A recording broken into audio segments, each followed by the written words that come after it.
રાધે રાધે, આપ સૌનું સ્વાગત છે મારા નવા વિડીયો પર। મિત્રો આપણે આજે ફરી બીજા દિવસે દ્વારકામાં આવી ગયા છે અને હું તમને મંદિરના દર્શન કરાવવાનું જોઈ લે, તમે મજા આવશે। બોલો જય દ્વારકા। સો ગાઈઝ, મસ્ત દ્વારકાનું મંદિર દેખાય છે, સ્વર્ગ મળી ગયું છે આપણને અને બસ તમે પણ દર્શન કરી લ્યો અને મસ્ત ભગવાનના આશીર્વાદ લઈ લ્યો। બીકોઝ હું તો જે મારી ઈચ્છા હતી ને પૂરી થઈ ગઈ છે દ્વારકા આવવાની। વારે ઘડી ઈચ્છા જાગે જ છે મને તો।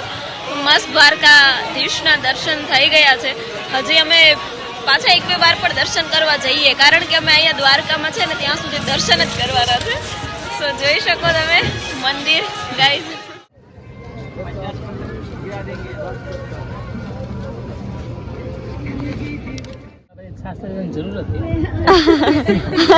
હવે માએ બોલે છાસ વાળો કોઈને છાસ હોય તેમ તો મજા આવે ખાવાની। એ તો આ લોકોને કદાચ પતલી હોય, આ જો કે દ્વારકા બધું પ્યોર હોય ને એટલે એ બધું મસ્ત જ હોય।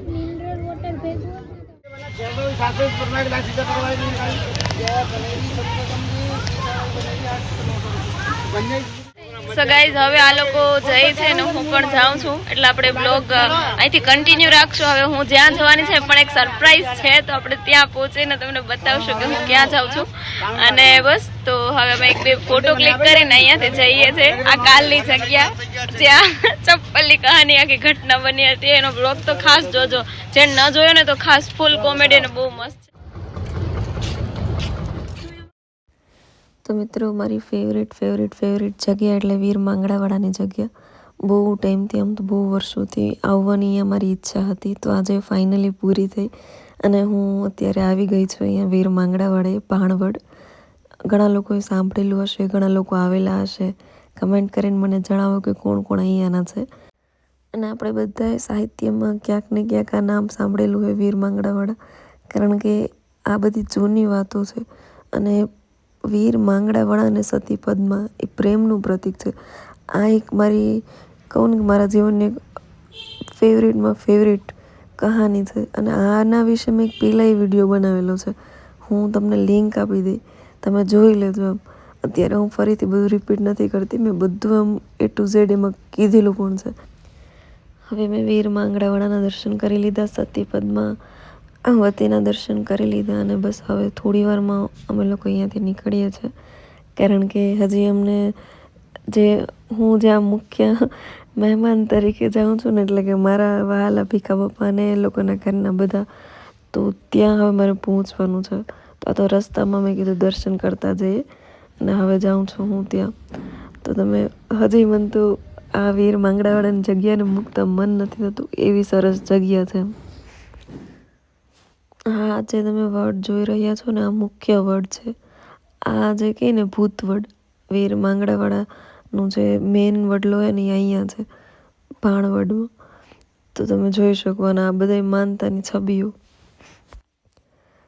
આ વર્ષો પછીની ઈચ્છા આજે પૂરી થઈ। વીર માંગડાવાળાની ઈચ્છા હશે કે હું આજે આવું, એટલે આમ કહે ને કે ભાઈ ફાઇનલી આપણે અહીંયા પૂગી ગયા। મને તો વિશ્વાસ નથી આવતો કે હું આજે એમ કેમ કે ભાઈ નરી આંખે સપનું જોઉં, એના જેવું મારા માટે છે ઇતિહાસ ને। મને તો કદાચ ફરવા મળે ને તો હું તો બધી એમ ખખોડી લઉં કે ભાઈ અહીંયા શું છે, આ કેવું હોય, આ તે। તો બસ આ બધી જગ્યાઓ છે ને, ક્યાંક તો આ બધું કેમ કે આપણા દેશનું ઘરેણું છે ભાઈ, આ હાસું હોનું આ જ છે, ઇતિહાસ ને ઇતિહાસોની વાતો। ભીખા બાપાનો ફોન હોય ને મને કહેતા જ હોય કે આ મારો દીકરો આવ્યો, આપણે આવે ત્યારે આમ તે બધું મને જાણ કરે, એટલે મેં કીધું ખબર નહીં કઈ વાડીએ જાય કઈ જોઈ, સપનું પૂરું થઈ ગયું। આ વખતે ભગવાન મારે બહુ સાંભળી લીધી।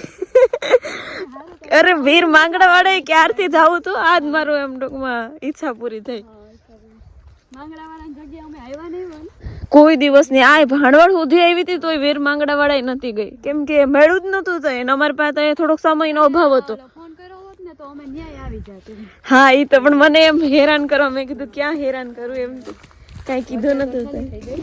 હા, આખી ફેરાઈ જાય। તમારું પાણીનું હમ કા એમ? હા, પાણી અમાર ખૂટે ને ઉનાળામાં વાંધો ન આવે, તમારે બોર ને આ વાયુ ને એટલે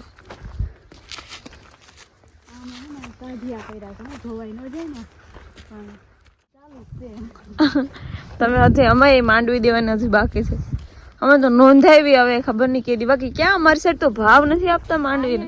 એટલા બધા કેટલા 1000 ને માન આવે છે. હા હજી કામ અમારે ત્યાં કાંધાનું તો પડ્યું જ બધું. અમારે એ તો બધું થઈ ગયું. તમારે તેમ તો ઘણું માંડવ્યું ઘણું એટલે તમે ટૂંકમાં કેટલા વીઘાની હતી? મારે હતી લગભગ 17 વીઘાની હતી. હા એટલે તો તેજાજી નથી આવી હરગવન ગુવાર ને વાવીએ ને હા એટલે એ જગ્યા રોકાઈ ગઈ. હા એ છે. એટલે હમો પર નથી પડ્યો એટલે નાખી દીધો અત્યારે ફર્સ્ટ ટાઈમ જઈ ભાવ આવશે ને વારો તો હા તમારે કઈ માંડવીનું વાવેતર આ કયું બી છે? આ તો કઈક જીવીસ કે છે જેમ કે મને બહુ ઓછી ખબર હોય જવાનું હોય નહીં એ તો છે.